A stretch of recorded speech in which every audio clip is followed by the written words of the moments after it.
இன்னைக்கு மனிதனை அதிகம் பிடித்திருக்கிறது என்ன அப்படின்னா உலக கவலைகள்.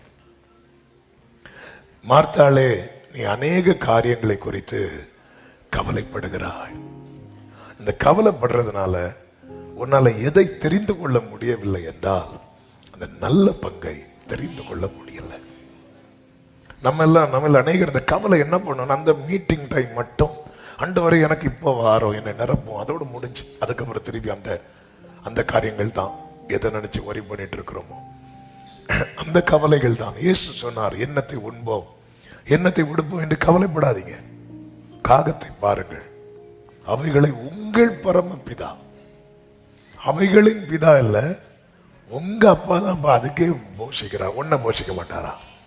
முதலாவது தேவனுடைய ராஜ்யத்தையும் அவருடைய நீதியையும் தேடுங்கள், பின்பு இவைகளெல்லாம் உங்களுக்கு கூட கொடுக்கப்படும். இதை ஒரு தேவ பிள்ளை புரிந்து கொள்ள வேண்டும்.